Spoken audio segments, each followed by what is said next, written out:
Namaste everyone, and welcome to the third part in this series on Karma Yoga of the Bhagavad Gita.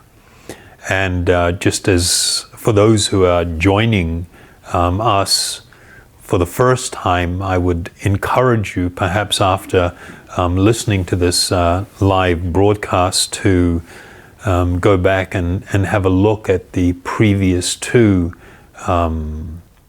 talks that we did in the series, because what they do is lay a foundation for the understanding that we're going to speak about.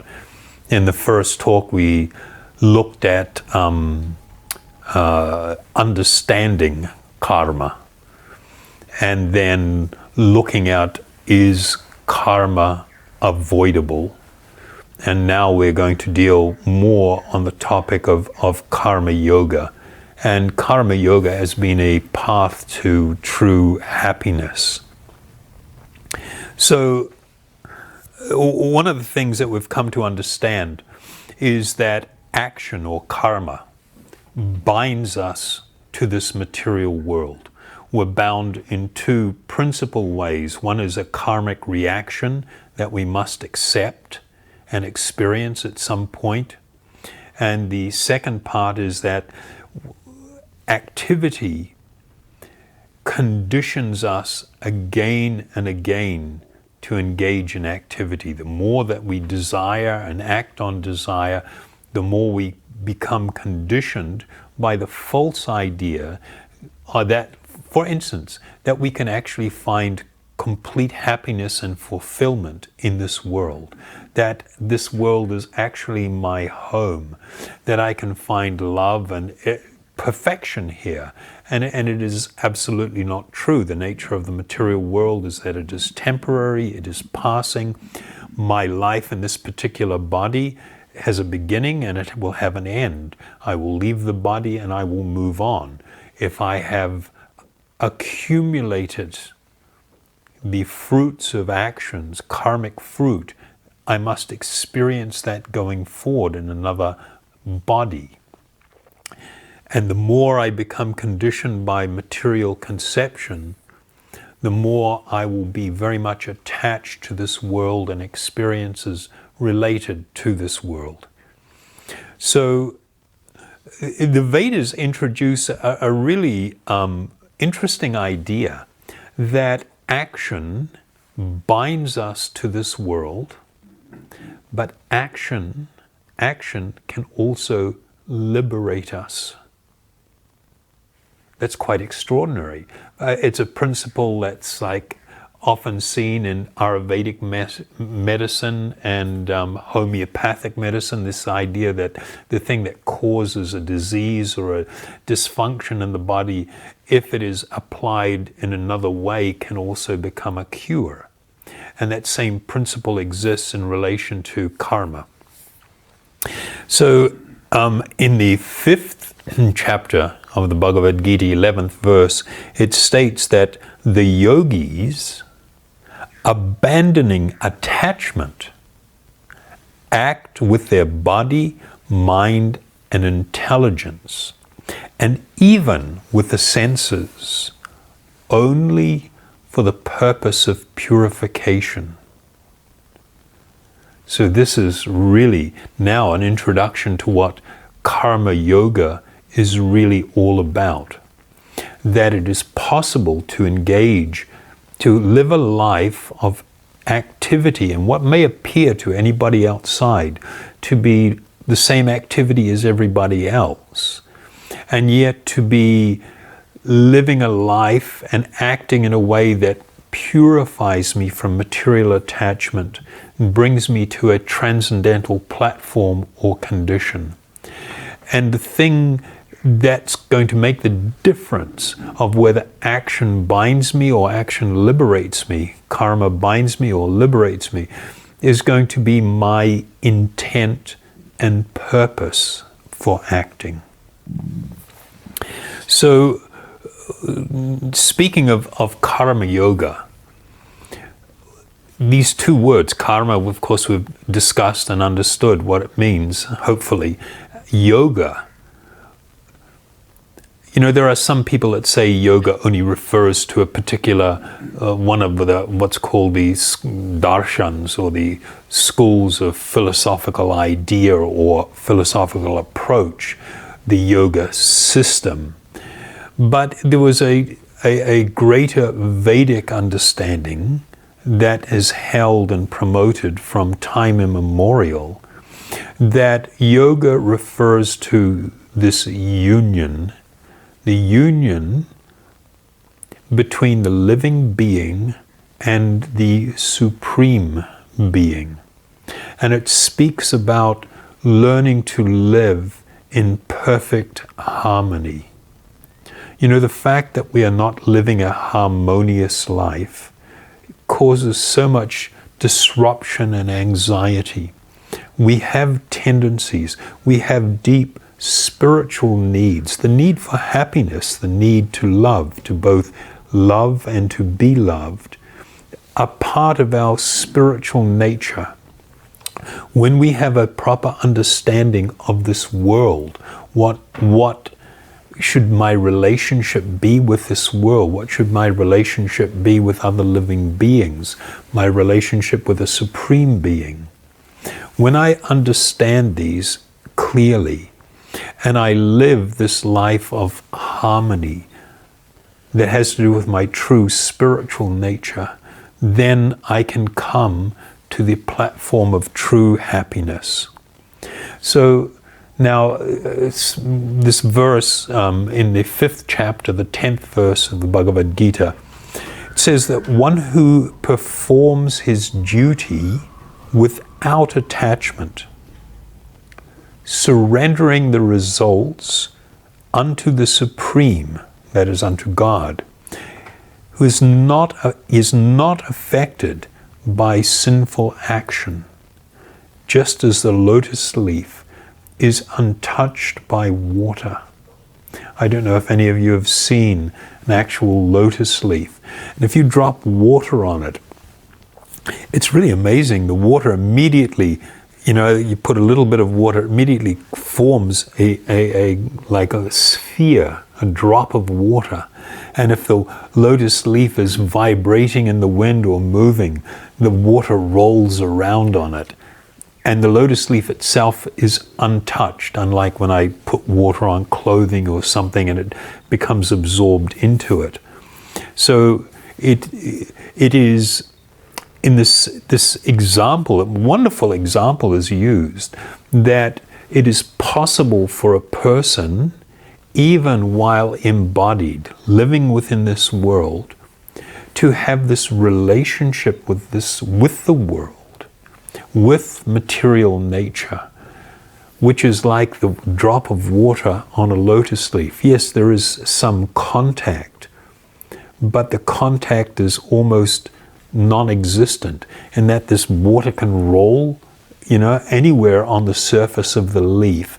It doesn't leave anything behind. It is not really affected by the lotus leaf, nor is the lotus leaf affected by the water.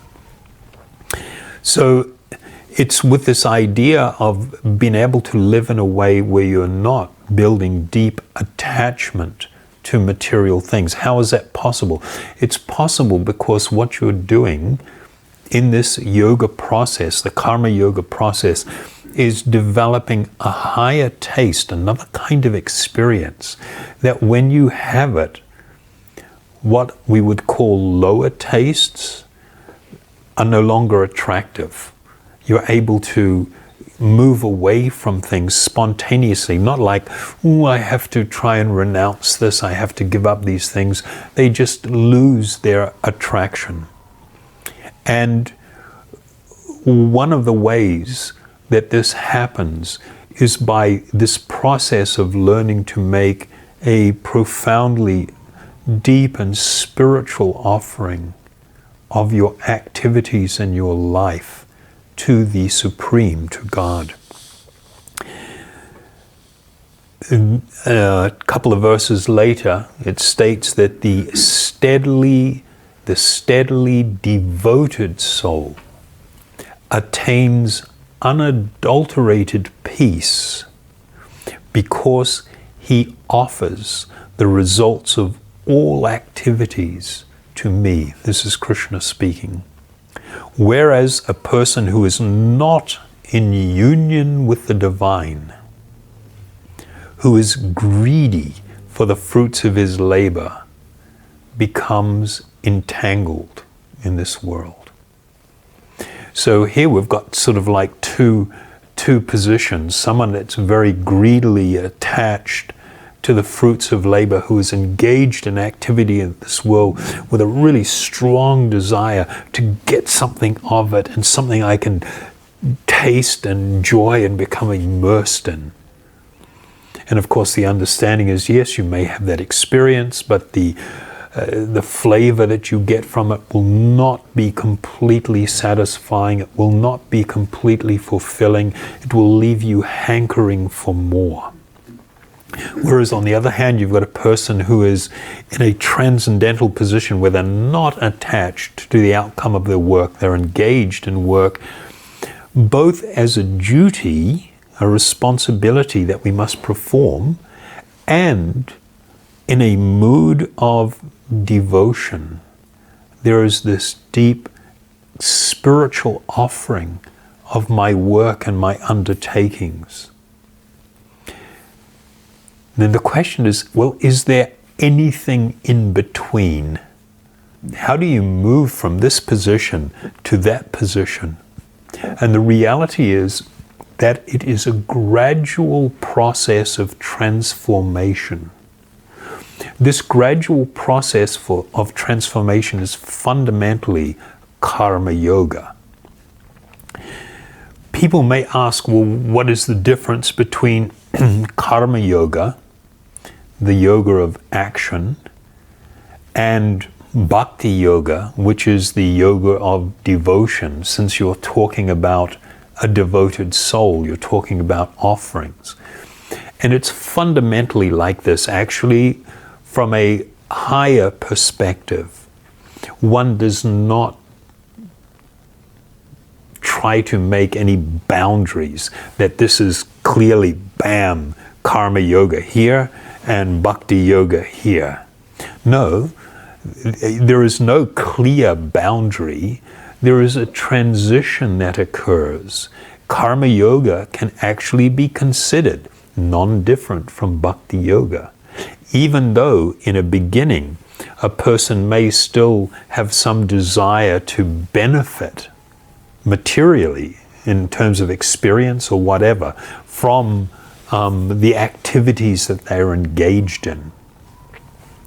But if they learn to perform those activities with a sense of duty and responsibility, and they are doing it as an offering to the Supreme, then what happens is, even though I may be attached to some of that fruit and I want to experience the benefit of that action, I am still progressively being purified by this action, and it will come to the point where I no longer desire to enjoy the fruit of my work. And why and how does that happen? It's not an artificial thing where you make up your mind suddenly. It's like trying to give up smoking, and you've kind of like, you went from 1 pack a day and you're down to 3 cigarettes a day, and you kind of get it down to 1. Then you get really attached to that 1 time a day when you're smoking that 1 cigarette, and you're thinking, my God, how am I going to make the break here? You know. It's not like that, the idea that you're trying to give something up, the attachment to trying to enjoy the fruits of your work. But what's happening is you are moving, and as you move down the spiritual path, you are beginning to experience a joyfulness, a happiness that comes from being able to serve. This nature of it is part of our eternal spiritual nature to serve. You know, I read one time the Dalai Lama said that if people want to become happy in this world, you need to do 2 things. One is you need a purpose in life, and you need to serve. It's quite an extraordinary statement. But it is a fact. If you go out and you selflessly make a contribution of your time or whatever to do something for others, whether it's in, some food bank place, or you go to an old age home and you're helping out. If you engage, and I know people in some religious communities, they really encourage their kids. Families will take their kids once a month or twice a month or 3 or 4 times a month. They will go and perform some charitable activity where they help others. And what it does, people experience, it feels really good. Even if I see some bum on the street, and I think, well, I shouldn't help them. They're probably drug addicts. They're probably drunks and everything. I shouldn't contribute to their delinquency. Well, that may be a fact. You could go and buy something for them to eat if you felt like that. But even if you give some money, the mere fact of giving somebody something who is in a position that is less than your own, you experience joy from it. You experience happiness. It's putting you in touch with your eternal spiritual nature. So when we learn, through the process of karma yoga, it arouses this deep spiritual nature that it's actually really nice to do nice things for others, to serve others, and to serve the Lord of my own heart, my greatest friend, my most intimate friend. When I cultivate this friendly and relationship that is overflowing with devotion, and I am seeking to simply see the happiness of others, I am becoming less self-centered and more selfless, which is more of a spiritual condition. And in that journey, it begins to awaken my true spiritual nature. And this transition is spoken about. I mean, Krishna and the Vedas, it's not like they make these hard things. Okay, that's that. And then if you want to move to that, bam, you've got something there. Bam, you've got something there. In the 12th chapter, there are like 3 verses where Krishna speaks to Arjuna about, it's not a question of higher, what is lower. It is this warm and encouraging journey that people take that can progressively help them come to appreciate and experience their own true spiritual nature. So in the 12th chapter, 10th verse, Krishna says, if you cannot practice the regulations associated with the path of bhakti or Bhakti Yoga, then try to work for me, because by working for me, you will come to the perfect stage. If, however, you are unable to work in this consciousness, then just try to act, giving up the results or all the results of your work, and try to become self-situated, more stable, not just pulled everywhere. If you cannot take to this practice, then engage yourself in the cultivation of knowledge. This is spiritual understanding. Better than knowledge, however, is meditation. And better than meditation is renunciation of the fruits of action. For by such renunciation one can attain peacefulness of mind. There's this whole different understanding in relation to the Vedas, that rather than chasing endless desire that arises in your mind and senses and thinking that you can become peaceful and happy by constantly feeding the desires and thoughts and ideas that you have, when a person becomes more self-situated and is engaged in more spiritual activity and is less engaged in simply chasing desire everywhere, automatically you will become more peaceful. If you are constantly chasing desire in a search for happiness, you will not be peaceful. You will be more disturbed. So, jumping to the second chapter, like I said, we're taking verses from different parts of the Gita and trying to put it together to try and explain this process so you can understand. In the second chapter, 48th verse, Krishna says, "Be steadfast in yoga, O Arjuna. Perform your duty, abandon all attachment to success or failure. Such evenness of mind is called yoga. A man engaged in this devotional service rids himself of both good and bad actions, even in this life. Therefore strive for yoga, O Arjuna, which is the art of all work." The wise, engaged in devotional service, take refuge in the Lord and free themselves from the cycle of birth and death by renouncing the fruits of actions in the material world. In this way, they can attain the state beyond all miseries. So this condition, and we're jumping over a lot of things here, we're moving quite quickly through this idea. You need to perhaps review what we've discussed and spend time over the next days or weeks considering, maybe rehearing and contemplating these ideas.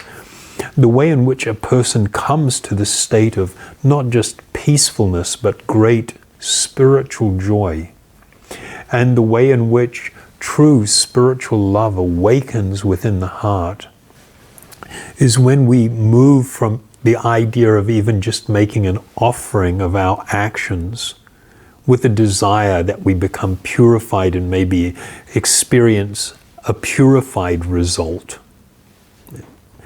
What we will be moving towards is this idea of simply becoming both pleasing to the Lord of our heart, Lord Paramatma, the Supreme Lord, Sri Krishna, and being pleasing to others by this mood of service. And the way in which one is encouraged to do this,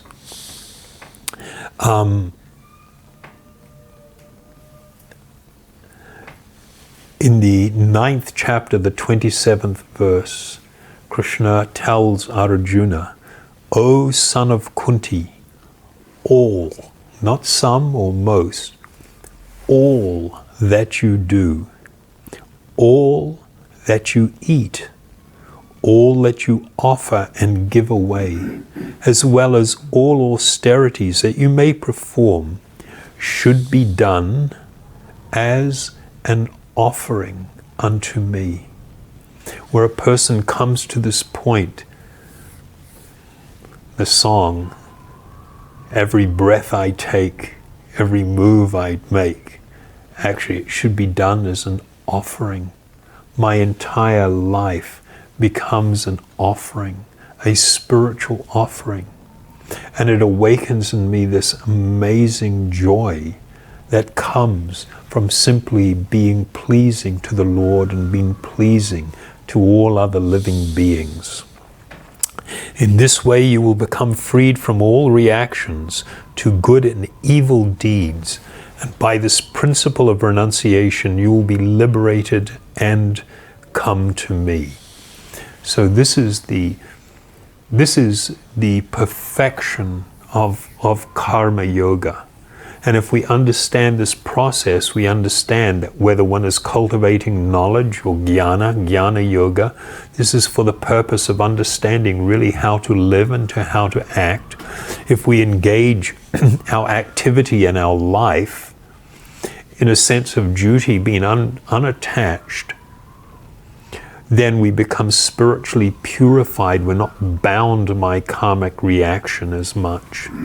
But when we actually make an offering of this to the Supreme, the Lord of our heart, and to other living beings, and we live our life in a mood of devotion and service, then we can attain a true transcendental position, become truly liberated, experience divine spiritual love that we all desire, and attain a position of happiness that is unimaginable. It cannot be compared to any material experience. It is what we desire and seek. This is full self-realization and God realization through this process. So I hope that you will excuse my personal deficiencies in trying to communicate this wonderful transcendental truth, and overlooking my own defects in presenting this. Try to contemplate upon this message and consider it. I can promise and guarantee you that if you apply this spiritual process in your life, you will attain this condition of spiritual perfection, of tremendous, unbounded joy and happiness, and experience profound spiritual love. Thank you very much for joining us. There have been quite a few questions that have been coming in, and the audience here has some questions, so we will probably definitely do at least one more in the series where we will try to address these questions. Thank you very much. So before ending, we will just chant again. I'm going to chant the mantra Om Hari Om.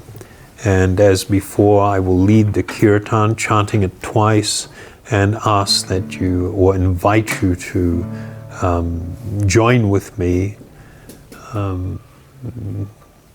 submerge yourself in this purifying transcendental waters of the holy spiritual sound. Thank you.